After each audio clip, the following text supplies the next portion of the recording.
You just finished vacuuming your living room. The carpet looks clean. The air smells fresh. You take a deep breath and feel good about yourself. You made your home safer. Except that you might have done just the opposite. Because while you were pushing that vacuum back and forth, you might have been launching millions of bacteria particles into the air you and your family are breathing. And the worst part is that the vacuums doing this the most are some of the best-selling models in America right now. Shark, Bissell, Hoover, Dyson, even some of those expensive Miele models. They're all capable of spreading bacteria instead of removing them, and most people have no idea about it. In this video, you will see how your vacuum might be making your home dirtier, not cleaner. We're going to expose the design flaws that turn cleaning into contamination. Finally, we will walk through the steps to stop this from happening in your house right away. Let's start with how this actually happens. Because once you understand the mechanism, you'll never look at your vacuum the same way again. Every vacuum works the same basic way. It sucks air in through the nozzle, pulls that air through a filter or bag, and then blows the air back out. That exhaust air has to go somewhere. On most vacuums, it exits through vents on the side, the back, or the top of the machine. And here's the problem. If your filter isn't perfect, if your bag isn't sealed correctly, if there's even a tiny gap in the system, whatever you just sucked up can get blown right back out. Into your room, into your lungs. Now, dirt and dust are bad enough, but bacteria? Bacteria are different. They're alive, they multiply, and they don't just sit there. When they get launched into the air, they can stay airborne for minutes or even hours, depending on the size of the particle they're attached to. That means long after you've put the vacuum away, you're still breathing in what you thought you cleaned up. And certain rooms make this so much worse. Your kitchen is the worst place to vacuum, and almost nobody realizes it. Think about what's on your kitchen floor. Crumbs, spilled liquids, bits of raw chicken that slid off the cutting board, traces of eggs, grease. Every time you cook, microscopic food particles end up on the floor, and every time you walk on that floor, you grind those particles into the tile or the grout or the baseboards. Then you vacuum, and if that vacuum has weak filtration or leaky seals, you're aerosolizing all of it. You're turning your kitchen into a bacterial mist machine. Bathrooms are almost as bad. Hair, skin cells, moisture, mold spores growing in the grout. You vacuum around the toilet, around the sink, and unless your vacuum is specifically designed to trap biological material, you're just redistributing it. Some of it lands back on the floor, some of it lands on your countertops, some of it lands on your toothbrush, and then there are your pets. If you have a dog or a cat, this gets even worse. Pet dander isn't just dead skin, it carries bacteria, it carries allergens. And when your pet lies on the carpet or the couch, they leave behind a bacterial ecosystem. Fecal bacteria from their paws, saliva from where they lick themselves, dirt and debris from outside. You vacuum it up, and if your vacuum doesn't have a sealed system with true HEPA filtration, you're blasting all of that back into your home, right where your pet sleeps, right where your kids play, right where you sit and relax after a long day. So why are so many vacuums so bad at trapping bacteria? It comes down to three main design failures: filtration, seals, and bagless systems. Let's talk about filtration first. You've probably seen vacuums advertised with HEPA filters. HEPA stands for high efficiency particulate air, and a true HEPA filter traps 99.97% of particles as small as 0.3 microns. That's small enough to catch most bacteria. But here's the catch. Not all HEPA filters are created equal. Some vacuums use what's called HEPA style, or HEPA-like filters. Those are not real HEPA. They're marketing terms. They might catch some particles, but they're not certified, and they're not tested. And the gaps they leave are big enough for bacteria to slip right through. Even worse, some vacuums claim to have HEPA filtration, but only in one part of the system. The filter itself might be HEPA, but if the vacuum isn't fully sealed, air can leak out through other gaps. Through the hose connection, through the dust cup lid, through the motor housing. It doesn't matter how good your filter is, if the air never actually goes through it. That brings us to seals. A sealed system means that every bit of air that enters the vacuum has to pass through the filter before it exits. No leaks, no shortcuts, no gaps. Most cheap vacuums don't have this. Even some expensive ones don't have it. They rely on friction-fit parts, plastic clips, and rubber gaskets that wear out over time.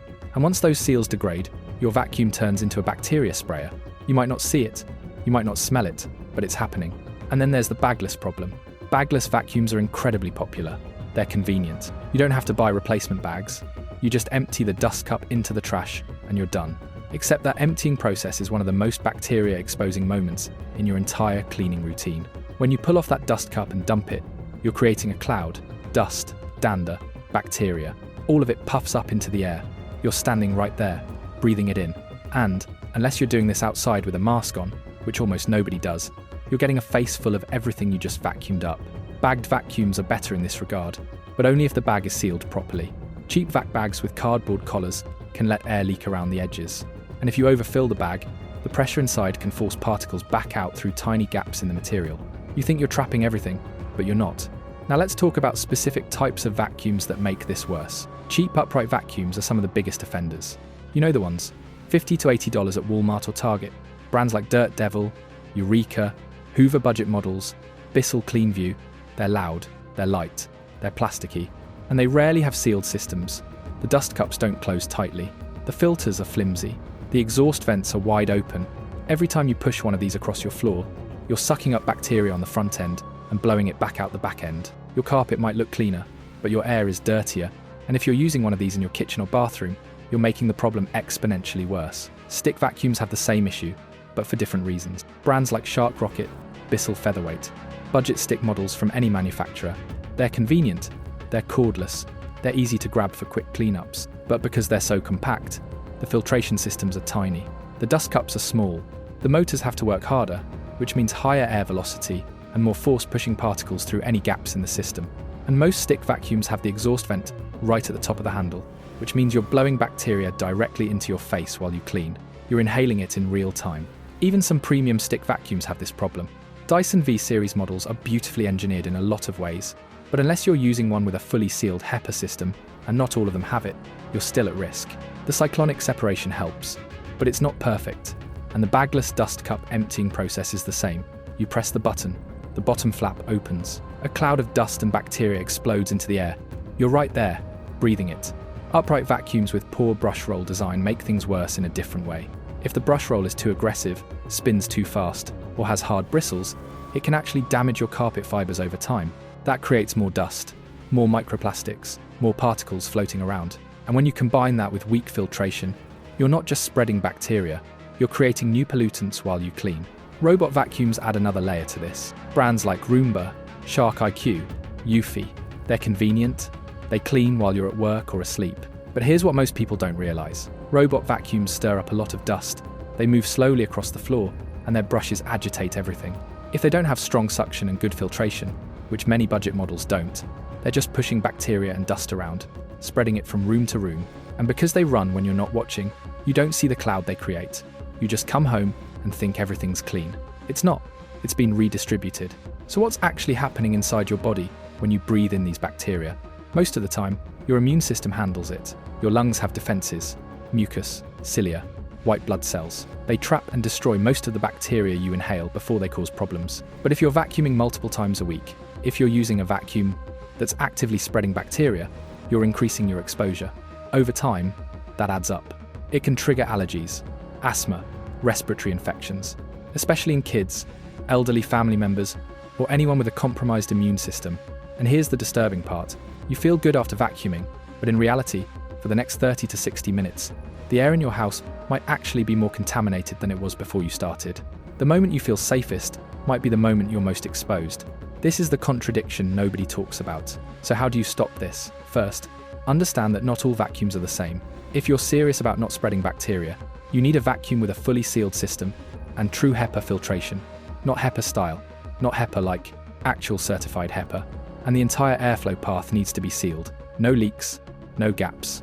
Brands that do this well include Miele, especially their canisters with HEPA filters, Sibo, some higher-end Riccar models, and yes, certain Dyson models, if they specifically advertise whole machine HEPA filtration, but you have to check. Don't assume. Second, if you have a bagless vacuum, change how you empty it. Don't do it indoors. Take the dust cup outside, hold it away from your face, empty it into a trash bag, not loose into a bin. And if you're dealing with heavy contamination, like after vacuuming a bathroom or kitchen, wear a mask. It sounds extreme, but if you could see the cloud you're creating, you'd do it every time. Third, if you can, switch to a bagged vacuum. Bags are messier to replace, but they're much safer for bacterial containment. When you pull out a full bag and throw it away, everything stays inside. No cloud, no exposure. Just make sure you're using high-quality bags that fit tightly and seal properly. Fourth, maintain your vacuum. Filters need to be washed or replaced. Check your manual and actually do it.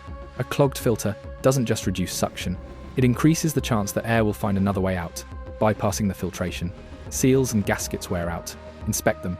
If you see cracks or gaps, replace the parts A vacuum is only as good as its weakest seal. Fifth, vacuum smarter. Don't vacuum your kitchen floor right after cooking. Wait. Let things settle. Wipe up wet spills before you vacuum over them. In bathrooms, use a damp mop for the floor instead of a vacuum when possible. And if you have pets, vacuum their areas more frequently, but with better equipment. A cheap vacuum in a high bacteria environment is the worst combination. Sixth, ventilate. Open windows when you vacuum. Run an air purifier afterward. Give the airborne particles somewhere to go besides your lungs. This won't fix a bad vacuum, but it reduces your exposure. And finally, if you're buying a new vacuum, do your research. Don't just look at suction power or attachments. Ask about the filtration. Ask if it's a sealed system. Read independent reviews, not just marketing materials. Because the vacuum industry is very good at making you think you're getting hospital-grade filtration when you're really just getting a louder motor and a nicer paint job. You can't eliminate bacteria from your home. That's not realistic. But you can stop supercharging the problem. Your vacuum should make your home cleaner, not just look cleaner.